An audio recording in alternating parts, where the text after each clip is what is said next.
نحمدہ ونصلی علی رسولہ الکریم اما بعد فاعوذ باللہ من الشیطان الرجیم بسم اللہ الرحمن الرحیم یا ایہا الذین آمنوا استعینوا بالصبر والصلاة ان اللہ مع الصابرین ولا تقولوا لمن يقتل في سبيل الله اموات بل احیاء ولكن لا تشعرون وَلَنَبْلُوَنَّكُمْ بِشَيْءٍ مِّنَ الْخَوْفِ وَالْجُوعِ وَنَقْصٍ مِّنَ الْأَمْوَالِ وَالْأَنفُسِ وَالثَّمَرَاتِ وَبَشِّرِ الصَّابِرِينَ الَّذِينَ إِذَا أَصَابَتْهُم مُّصِيبَةٌ قَالُوا إِنَّا لِلَّهِ وَإِنَّا إِلَيْهِ رَاجِعُونَ أُولَٰئِكَ عَلَيْهِمْ صَلَوَاتٌ مِّن رَّبِّهِمْ وَرَحْمَةٌ وَأُولَٰئِكَ هُمُ الْمُهْتَدُونَ صدق اللہ العظیم۔ ہم نے دیکھا کہ پیچھے تحویل قبلہ کے بارے میں بات ہو رہی تھی اور یہ بتایا گیا تھا کہ قوموں کی امامت جو ہے بنی اسرائیل اس امامت سے معزول کر دیے گئے ہیں اور بنی اسماعیل کو اس امامت پر فائز کر دیا گیا ہے۔ تحویل قبلہ اس بات کی سب سے بڑی علامت تھی۔ اب اس میں ظاہر ہے جب بندے کوئی ذمہ داری قبول کرتا ہے، کوئی لیڈر بنتا ہے، منصب ملتا ہے، تو اس میں مصائب بھی پیش آتے ہیں، مشکلات بھی پیش آتی ہیں، تکلیفیں بھی پیش آتی ہیں۔ اس ذمہ داری کو نبھانے کے سارے مرحلے ہیں، جو ان مرحلوں کو پورا کرتا ہے اسی کو اللہ آگے جو ہے بڑھاتے ہیں۔ اسی لیے اب ان کو مسلمانوں کو یہ نصیحت کی گئی ہے کہ یا ایھا الذین آمنو، اے ایمان والو، استعینوا بالصبر والصلاۃ، تم مدد حاصل کرو ثابت قدمی سے اور نماز سے۔ یعنی اس راستے میں، یعنی قوموں کی امامت کے اس راستے میں تمہیں مشکلات پیش آئیں گی، اس مشکلات کا حل یہ ہے کہ تم ثابت قدم رہنا ہے، نیکی کے راستے میں ہر حال میں ثابت قدم رہنا ہے اور نماز سے مدد حاصل کرنی ہے۔ یعنی یہ دو نسخے بتائے نبی اللہ رب العزت نے کہ ثابت قدم رہنا اور نماز، ثابت قدم رہنا اور نماز، ان دونوں سے اللہ کی مدد حاصل ہوگی۔ ان اللہ مع الصابرین، کہ بے شک اللہ جو ہے وہ ثابت قدم رہنے والوں کے ساتھ ہے۔ صبر کا یعنی ثابت قدمی کا اور نماز کا براہ راست آپس میں تعلق ہے، سو کہتے ہیں ڈائریکٹلی پروپورشنیٹ ہیں یہ دونوں۔ یعنی صبر، ثابت قدمی بڑھے گی تو نماز بڑھے گی، نماز بڑھے گی ثابت قدمی بڑھے گی، دونوں ہی ایک دوسرے سے متعلق ہے۔ ایک کم ہوگا دوسرا بھی کم ہوگا، دوسرا کم ہوگا پہلا کم ہوگا۔ اچھا، اس میں مفسرین نے لکھا ہے کہ نماز سے مراد اس میں اصل میں یہ 5 وقتہ نماز نہیں ہے، یہ تو ہے ہی، یہ تو لازمی پڑھنی ہے، یعنی اس سے تو جان نہیں چھوٹ سکتی، یہ فرض ہے۔ وہ کون سی نماز ہے جس سے خالص اللہ کی مدد آپ کے ساتھ ہو جاتی ہے؟ وہ تہجد کی نماز ہے۔ یعنی یہ نماز تو پڑھنی ہی پڑھنی ہے، یہ فرائض ہیں، تو اللہ کی مدد حاصل کرنے کا بہترین ذریعہ جو ہے وہ تہجد کی نماز اور نوافل ہیں۔ جیسے نبی صلی اللہ علیہ وسلم کی ایک حدیث میں آتا ہے کہ جو شخص چاہتا ہے کہ اللہ اس کا ہاتھ بن جائے، اللہ اس کے پاؤں بن جائے، اللہ اس کے آنکھیں بن جائے، اللہ اس کی زبان بن جائے، تو وہ نوافل کے اندر کثرت کرے، نفلوں کے اندر آگے بڑھے۔ جتنا آگے بڑھتا جائے گا اللہ کا قرب اتنا ہی حاصل ہوتا جائے گا۔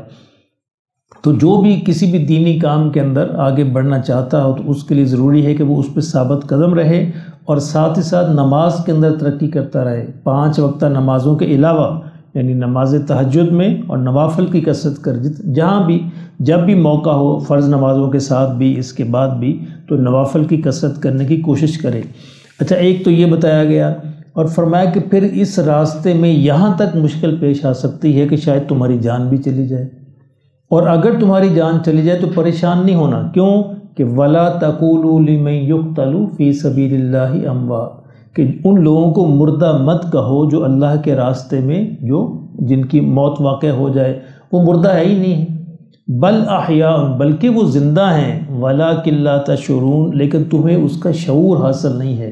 ان کی زندگی کیسی ہے اس کے بارے میں تم کوئی نہیں جان سکتے، لیکن اللہ نے خاص اعزاز ان کو نصیب فرمایا ہے، ایک خاص قسم کی زندگی جو ہے اللہ ان کو فوراً عطا فرما دیتے ہیں۔ مرتے ہی انسان جو ہے وہ اصل میں ایک سونے کی کیفیت میں چلا جاتا ہے اور پھر اس کو قیامت کے دن اٹھایا جائے گا، حساب کتاب ہوگا، وہ لمبے مراحل ہیں۔ لیکن اس طرح کے جو لوگ ہیں جو اللہ کے راستے میں شہید ہو جاتے ہیں، انہیں مرتے ہی فوراً ایک خاص قسم کی نعمتوں کے اندر اللہ بھیج دیتے ہیں۔ یعنی وہ نعمتیں جنت کی نعمتیں بھی ہو سکتی ہیں، جنت کے علاوہ بھی ہو سکتی ہیں، تو خاص قسم کی زندگی عطا فرمائی جاتی ہے۔ موت کے بعد یعنی قیامت کے بعد جو زندگی ہے وہ اللہ نے قرآن مجید میں بے شمار جگہ پر بیان فرمائی ہے، کیونکہ وہ انسان کی سمجھ کے قریب ہے۔ قیامت کے بعد جو زندگی ملے گی وہ انسان کو روح اور بدن دونوں کے ساتھ ملے گی، یعنی بدن بھی ہوگا، روح بھی ہوگا، لیکن یہ جو درمیان کا مرحلہ برزخ کی زندگی ہے اس میں صرف روح ہے۔ اس لیے اللہ نے فرمایا وَلَٰكِن لَا تَشْعُرُونَ، تم اس کو بالکل نہیں سمجھ سکتے، اس کی حیثیت کیا ہے، حقیقت کیا ہے، کس طرح کی زندگی ہوگی، کیونکہ اس کا تجربہ ہی تمہیں نہیں ہے۔ تمہیں تجربہ تو بدن کا ہے، بدن کے سارے جو لوازمات ہیں وہ تمہارے علم کے اندر ہیں، وہ تمہیں سمجھ میں آ سکتے ہیں، لیکن یہ یقین رکھو کہ جو اللہ کے راستے میں جن کی موت واقع ہو جاتی ہے ان کو تم مردہ بھی مت کہو، یعنی اس قدر احتیاط کرو۔ یعنی دیکھیں اللہ نے کتنا اعزاز نصیب فرمایا ہے، ان کو مردہ بھی مت کہو، بلکہ اللہ نے فرمایا کہ وہ زندہ ہی ہیں، زندہ کی طرح ہی رہتے ہیں، لیکن ان کی زندگی بالکل اس دنیا سے الگ ہے، برزخ کے اندر ہے۔ اب وہ برزخ کی کیا ہے یہ تمہیں اللہ نے فرمایا شعور حاصل نہیں ہو سکتا، چونکہ دنیا میں اس کی کوئی مثال موجود نہیں ہے۔ انسان جو ہے چیزوں کو مثالوں سے سمجھتا ہے، لیکن چونکہ مثالیں موجود نہیں ہیں اس لیے ہماری سمجھ میں وہ آ نہیں سکتا۔ اس کے علاوہ اللہ نے فرمایا کہ یہ مراحل ہیں، اس کے علاوہ بھی ہم تمہیں آزمائیں گے۔ کیا تمہیں واقعی ثابت قدم ہیں کسی بھی نیک راستے میں؟ وَلَنَبْلُوَنَّكُمْ بِشَيْءٍ مِّنَ الْخَوْفِ، فرمایا کہ ہم تمہیں آزمائیں گے، کس سے؟ تھوڑے سے خوف سے۔ یہ نہیں کہا کہ مکمل خوف سے، تھوڑے سے خوف سے، بِشَيْءٍ مِّنَ الْخَوْفِ، یعنی مکمل خوف سے نہیں، تھوڑے سے، جتنا کوئی انسان اس کی استطاعت ہوگی اللہ اس کو جانتے ہیں۔ وَالْجُوعِ، اور بھوک سے، وَنَقْصٍ مِّنَ الْأَمْوَالِ وَالْأَنفُسِ وَالثَّمَرَاتِ، اور تمہارے مال اور تمہاری جانوں کے نقصان سے، اور ثمرات اور پھلوں کے نقصان سے۔ دو قسم کے مال ہوتے تھے عرب کے اندر، ایک تو مویشیوں کی صورت میں تھے، اونٹوں کی صورت میں اور گھوڑوں کی صورت میں، بھیڑ بکریوں کی صورت میں، اس کو وہ اموال کہتے تھے، یہ بھی ایک دولت تھی۔ اور باقی جو فصلیں تھیں، کھجوریں تھیں، باغات، اس کو ثمرات کہتے تھے۔ تو اللہ نے فرمایا ان دونوں کے نقصان سے ہم تمہیں آزمائیں گے، اور تمہاری اپنی جانوں کے نقصان سے بھی، تمہارے عزیز و اقارب، تمہارے بیوی بچے، ان کا نقصان بھی ہو سکتا ہے، وہ بھی، ان کی جان بھی جا سکتی ہے۔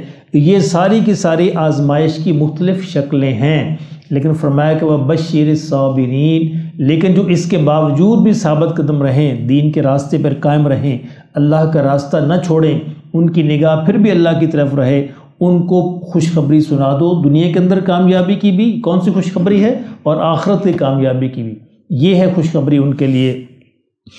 الذین اذا اصابتہم مصیبہ، یہ وہ لوگ ہیں، الذین، یہ وہ لوگ ہیں کہ جب ان کو کوئی مصیبت پہنچتی ہے، مشکل پہنچتی ہے، تکلیف آتی ہے، قالوا، کیا کہتے ہیں؟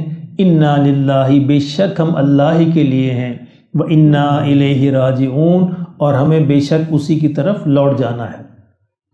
ہمارے ہاں عام طور پر یہ وفات پہ پڑھا جاتا ہے، لیکن یہ کسی بھی تکلیف میں پڑھا جا سکتا ہے، کوئی بھی مصیبت، کوئی بھی مشکل، کوئی بھی تکلیف آئے تو سب سے بہترین وظیفہ یہ ہے پڑھنا، انا للہ و انا الیہ راجعون۔ حتیٰ کہ فرمائے اگر تمہاری کوئی چیز گم جاتی ہے تو اس میں بھی یہ پڑھنا چاہیے، اس میں بھی اللہ تمہاری مدد فرمائیں گے، وہ گمی ہوئی چیز مل جائے گی۔ وہ بھی ایک تکلیف ہے نا، تھوڑی دیر کے لیے انسان کو ایک تکلیف ہوتی ہے، مشکل پیش آتی ہے، تو کسی بھی تکلیف میں، مصیبت میں، مشکل میں، بیماری میں، اور موت کے وقت تو ہے ہی ہے، تو یہ ایک وظیفہ پڑھنا چاہیے، انا للہ و انا الیہ راجعون۔ اس کو انسان کو یاد رہتا ہے کہ میری حیثیت کیا ہے، مجھے کس نے بھیجا ہے اور مجھے کس کی طرف لوٹ کے جانا ہے۔ اولئک علیہم صلوات من ربہم ورحمہ، فرمائے یہ وہ لوگ ہیں جن کا یہ رویہ ہوگا، جن کا یہ وتیرہ ہوگا کہ مشکلات میں ثابت قدم رہیں گے، اور پھر بھی اللہ سے کوئی گلہ شکوہ نہیں کریں گے، اللہ ہی کی طرف ان کی نظر رہے گی، اور اللہ ہی سے مدد مانگیں گے، اور اس بات کا اقرار کریں گے کہ ہم اللہ ہی کے ہیں، ہمیں اللہ ہی کی طرف لوٹ کے جانا ہے۔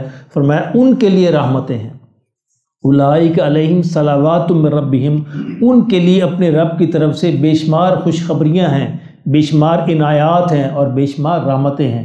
یہ صلوات اور رحمت ملتے جلتے لفظ ہیں، یعنی عنایات ہیں اللہ کی، اور اللہ کی رحمتیں ان پر ہوں گی۔ وَأُولَئِكَ هُمُ الْمُهْتَدُونَ، اور یہی وہ لوگ ہیں جو ہدایت یافتہ ہیں، یعنی ان تمام مراحل سے گزر کر جو آخر تک پہنچیں گے تو وہ ہدایت یافتہ ہوں گے، اور ہدایت یافتہ کا انعام کیا ہے؟ جنت ہے، اللہ کی رضا ہے، اللہ کی وہ آخرت کی ہمیشہ ہمیشہ کی کامیابی ہے۔ اللہ پاک ہمیں نصیب فرمائے۔